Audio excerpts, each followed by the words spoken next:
Gagal diusung menjadi calon gubernur Jakarta oleh PDIP, kini PDIP menawarkan jabatan baru buat Anies Baswedan, yakni sebagai tim suksesnya Pramono Anung dan Rano Karno. Waduh, mantap, top banget. Tidak ada kata pengangguran buat Anies Baswedan. Top banget deh, senang banget kita. Anies Baswedan menjadi tim ses Pramono dan Kita tahu kami ini sangat mengharapkan partisipasi dan dukungan dari semua pihak, ya, apalagi dari Pak Anies, tokoh nasional, ya, pastinya senang banget, ya kan, kita punya Pak Anies, punya Pak Ahok, ya, alhamdulillah kalau Pak Anies mau, ya kan, ya, tapi kemungkinan besarnya ada komunikasi. Ditanyakan ke Pak Anies, ya, kalau Pak Anies mau, waduh, top banget deh, senang banget. Top banget ya, begitu ya. Tapi dengan dipilihnya Anies nanti apakah menaikkan elektabilitas dari calon dari PDIP? Iya, satu suara pun yang bergabung pasti naik. Iya, pasti Apalagi nambah. beliau, ya kan? Kayak kamu aja nih, ya kan, gabung, nambah satu suara. Apalagi Pak Anies, ya kan? Pastinya itu, ya, Tapi dari akan menambah kekuatan. ya, tapi dari internal udah ada info belum sih Bang akan komunikasi langsung? Wah, tanya sama Mas Hasto kalau yang kayak gitu. Internalnya punya Mas Hasto, bukan saya.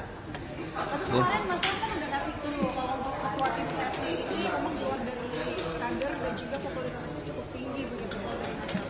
Kalau dari Bang Artadi ini apakah sosok Pak Anies? Ya kalau Pak Anies ya luar biasa, kita senang banget. Ya. Bahkan kan Mas Ram juga bilang kan, kalau Pak Anies mau luar biasa. Itu. Harapannya mau. Hah? Harapannya mau. Kita berharap Pak Anies yang lain semua bergabung. Untuk apa? Ini kan tugas berat. Kita tidak hanya menang pemilu, Iya. tapi setelah menang pemilu itu yang harus kita pikirkan. Betul. Karena kan betul. keinginan masyarakat Jakarta ingin Jakarta lebih baik lagi itu sangat besar. Artinya pemimpin tidak hanya terpilih, tapi mampu mengentertain, ya, keinginan rakyat Jakarta ini seperti apa. Orangnya kompleks, heterogen, pinter-pinter, ya kan?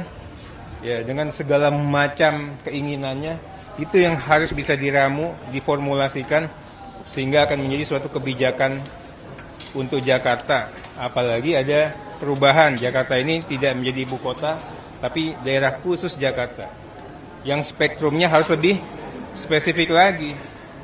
Nah, jadi butuh masukan banyak orang. Ya, itulah tawaran PDIP agar Anies Baswedan menjadi tim suksesnya Pramono Anung Rano Karno, dikarenakan sedikit banyaknya bisa membantu untuk menambah suara untuk Pramono Anung dan Rano Karno. Mantap nih Pak Anies, jadi tidak perlu nganggur lagi. Ada pekerjaan banyak menjadi tim suksesnya Rano Karno dan juga Pramono Anung, begitu ya Mas Bro ya. Sebelumnya PDIP Jawa Barat ingin agar Anies Baswedan maju di Pilkada Jawa Barat, namun demikian digagalkan oleh Mulyono. Demikian kata Ketua DPD Jawa Barat Ono Surono. Tentunya sangat mempunyai keinginan Pak Anies diusung di Jawa Barat setelah beliau tidak jadi diusung di DKI. Tapi kami menilai bahwa yang sudah mengerucut pada akhirnya bubar itu karena ada tangan-tangan dari luar yang tidak menghendaki Pak Anies diusung di Jawa Barat. Ya Bapak? Ya Mulyono dan geng. Kata buat Pak Mulyono dan the geng apa Pak? Ya Mulyono nggak usah cawe-cawe lagi lah di pilkada. Biarkan rakyat bisa mempunyai pilihan sesuai dengan hati nuraninya. Ya, Mulyono dituduh cawe-cawe dan menggagalkan Anies Baswedan di Pilkada Jawa Barat. Ya, tinggal Mulyono ini merupakan penduduk mana. Kalau dia berKTP Jawa Barat, ya dia wajib cawe-cawe dikarenakan mempunyai hak untuk memberikan suaranya, begitu ya. Kalau di Jakarta ya wajib cawe-cawe dong, dia punya KTP Jakarta, begitu ya Mas Bro. Masa warga Jakarta ataupun Jawa Barat tidak boleh cawe-cawe, bagaimana toh? Wah, enak saja. Sementara Pak Jokowi yang disamakan ya namanya dengan Mulyono, mengaku tidak tahu menahu itu urusan partai politik. Jangan bawa-bawa nama saya. Ada DKI sama jabatan Bapak dituding sebagai salah satu. Oh, saya itu kan dituding banyak banget. Tidak asal itu saja, dituding mencegah, dituding menghambat, dituding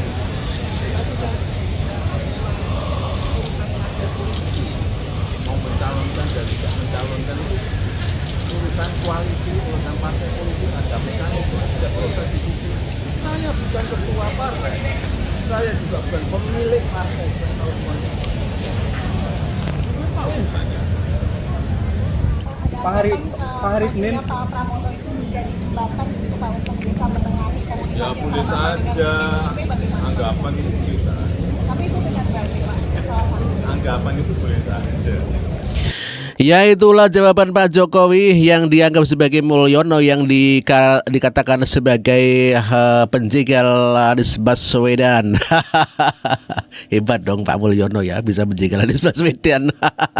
Lalu bagaimana tanggapan Kodari terkait Mulyono yang menjegal Anies Baswedan? Kita dengarkan. Kita bertepuk sebelah tangan. Ya, PDI Perjuangan kan mau cari figur untuk maju di Jawa Barat yang bisa kompetitif melawan Deddy Mulyadi. Nah, berdasarkan angka-angka misalnya hasil Pilpres tadi disampaikan oleh Mas Ono mengenai perolehan suara Mas Anies, lalu dilihat kultur masyarakat di Jawa Barat. Ya, lalu latar belakang Mas Anies katanya dari Kuningan. Lalu timbullah ide bahwa Mas Anies itu bisa dibawa ke Jawa Barat gitu. Tetapi kan Mas Anies dan tim punya pertimbangan tersendiri. Misalnya nih ya, misalnya tadi dikatakan oleh Usama bahwa tidak ada aspirasi dari masyarakat Jawa Barat gitu. Ada sih sebetulnya, tapi aspirasinya kan terbatas dari Mas Ono misalnya tuh ada, tapi masyarakat Jawa Barat secara keseluruhan mungkin tidak ada. Yang kedua, bukan mustahil juga bahwa salah satu syarat untuk Mas Anies maju dari PDI Perjuangan, mau di Jakarta atau di Jawa Barat, itu kan jadi petugas partai kan, jadi anggota PDI Perjuangan gitu. Nah mungkin Mas Anies nggak mau, karena kan Mas Anies sudah diwawancara tuh, Mas gimana itu pernyataan Bu Mega bahwa kalau mau calon anggota PDI Perjuangan harus nurut. Terus jawaban Mas Anies kan muter-muter gitu. Ya kita yang dimaksud nurut itu kepada undang-undang kan. Jadi sebetulnya ini artinya kalau PDI Perjuangan Jawa Barat mau Anies Baswedan maju lewat Jawa Barat, tetapi sebetulnya tidak ada sambutan dari Anies Baswedan gitu. Karena cinta ditolak, dukun bertindak gitu. Dukun yang namanya Ono Surono gitu loh. Ini sederhana saja bahwa dalam situasi kalut ya, kalau kita bicara mengenai pencalonan pasca keputusan MK dan aturan PKPU, sesungguhnya Mas Ono, berapa PDI Perjuangan, berapa persentase suara PDI Perjuangan di Jawa Barat Mas Ono? 14. 14%. Itu artinya angkanya itu 2 kali lipat dari persyaratan. Nggak ada tuh cerita bahwa Mas Anies itu dan PDI Perjuangan membutuhkan elemen lain untuk maju gitu loh. Jadi sebetulnya ini cuma justifikasi saja untuk menjelaskan atau memberikan argumentasi bagi gagalnya seorang Anies Baswedan yang terlanjur diwacanakan 95% akan maju di Jawa Barat. Jadi itulah yang saya sebut sebagai cinta bertepuk sebelah tangan. DPP PDI Perjuangan mengatakan tidak ada komunikasi. Timnya Mas Anies mengatakan tidak ada aspirasi gitu. Jadi yang punya aspirasi ini siapa? Mungkin bisa langsung disampaikan. Gitu. Karena nggak jadi, karena cinta bertepuk sebelah tangan, dicari-carilah Mulyono itu sebagai aktor intelektual kegagalan. Padahal nggak ada alasan sama sekali, 14% kok. Bisa tidak ada alasan sebetulnya untuk menggagalkan Anies di Pilkada Jawa Barat, dikarenakan Jawa Barat mendapatkan 14% kursi sehingga 2 kali lipat ya, karena dibutuhkan 7,5 kursi ya, 7,5% kursi di DPRD Jawa Barat. Karena DPP tidak menyetujui Anies Baswedan maju sehingga tidak menyalahkan DPP, tetapi yang disalahkan adalah Mul. Gitu Pak Mul ya. Aduh kasihan Pak Mulyono ini, selalu dituding-tuding begitu ya. Aduh parah. Tuduhan Ono Surono kalau Mulyono itu ikut campur menjegal Anies Baswedan dibantah oleh DPP PDIP Deddy Sitorus ya. Untuk Indonesia, untuk provinsi dan untuk kabupaten kota di sini. Ya, memang ketika begitu gencar narasi itu muncul di media mainstream maupun di media sosial, ada pembicaraan di dalam internal partai. Oh, gimana ya? Gitulah. Tapi kan hitungan kita, beliau kan memang Jakarta. Basisnya, pemilihnya. Kalau harus bertarung di Jawa Barat, maka perlu waktu yang sangat panjang untuk mengenalkan beliau lagi di sana sebagai gubernur. Apalagi menghadapi katakanlah calon yang sudah cukup dikenal daerah itu seperti Deddy Mulyadi misalnya, itu kan memang sudah berkiprah di sana sejauh ini. Iya betul. Oleh karena itu dalam pembahasan intens nama Mas Anies sebenarnya tidak menjadi prioritas bagi kita, karena kita berusaha agar orang di situ yang mengenal daerah itu yang maju. Maka ada muncul beberapa nama seperti Pak JJ gitu ya, lalu ada Ono, lalu ada anggota DPRD provinsi kita dulu yang perempuan gitu ya, lalu ada Mas Sandiaga Uno juga sempat muncul gitu ya. Nah, lalu ada mantan Wakapolri, banyak nama sebenarnya berseliweran. Sampai detik-detik terakhir itu, akhirnya kita memutuskan untuk Pak JJ dan Ronald. Ya, perhitungannya kan kalau Pak JJ kan memang sudah bupati di Pangandaran, sama dengan Pak Deddy Mulyadi. Nah, Ronald kan seorang seniman ya yang sudah cukup dikenal juga. Jadi di situ kita memenuhi juga harapan agar yang maju itu kader partai dan orang setempat yang memang sudah punya pengalaman. Gitu. Bang, terakhir Bang, yang kemarin Mang Ono bilang ini ada intervensi dari Mulyono and the Gang gitu di Pilkada Jabar, apakah ini juga terjadi di Pilkada Jakarta gitu? Kemarin Mas Anies nggak jadi dicalonkan. Tadi kan saya sudah sebut bahwa dinamika yang terjadi realnya ya bukan omongan orang, adalah karena ada teruskan untuk Pak JJ dan Ronald. Ya, perhitungannya kan kalau Pak JJ kan memang sudah bupati di Pangandaran, sama dengan Pak Deddy Mulyadi. Nah, Ronald kan seorang seniman ya yang sudah cukup dikenal juga.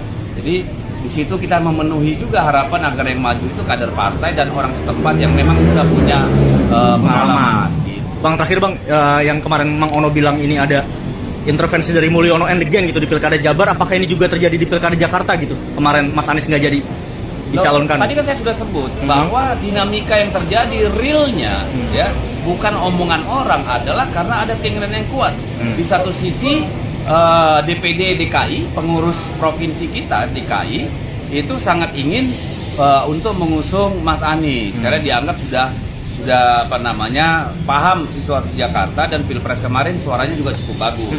Di sisi lain ada juga keinginan yang sangat kuat karena ini ibu kota ya, maka perlu kader dimajukan gitu untuk membuktikan bahwa kita memang punya proses kaderisasi yang bagus. Jadi saya tidak melihat di mana ada Mulyono-Mulyonoan itu, karena itu Mas Pram kan. Ya, itulah Deddy Sitorus yang membantah pernyataan Ono Surono kalau Mulyono menjegal Anies Baswedan, atau Mulyono dianggap sebagai kekuatan besar yang bisa menjegal Anies Baswedan.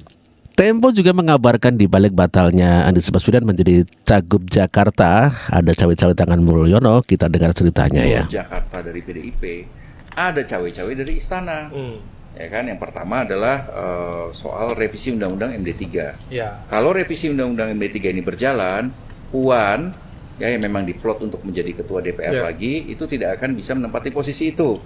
Ya kan, MD3 ini kan undang-undang tentang MPR, DPR, DPD, dan DPRD, dan itu ada turunannya juga tuh sampai ke bawah. Nanti PDIP tidak bisa menempatkan pimpinan tidak bisa memiliki kursi pimpinan dewan gitu. Itu yang pertama. Yang kedua juga ada persoalan kasus hukum. Kasus hukum itu adalah yaitu yang menyangkut soal sekjen gitu Hasto. ya, di Hasto yang kasus suap ya ke anggota KPU itu diungkit lagi, dan sama satu lagi adalah kita tahu PDIP ini masih tersandra dengan berbagai kasus itu tadi, selain soal Hasto ya soal keterlibatan suami Puan ya, yang dalam kasus korupsi BTS, atau dugaan korupsi BTS. Nah, maka ini kemudian didukunglah oleh faksinya Puan supaya jangan mengusulkan Anies Baswedan gitu, dan juga jangan nama Ahok karena ada resistensi dari Istana. Ya, itulah analisa dari Tempo yang mengatakan bahwa gagalnya Anies dikarenakan Puan nanti Undang-Undang MD3 disahkan, tentu Puan tidak bisa menduduki jabatan sebagai Ketua DPR RI lagi. Dan juga kasus Hasto Kristianto dan juga suami Puan yang dikatakan memiliki banyak kasus korupsi.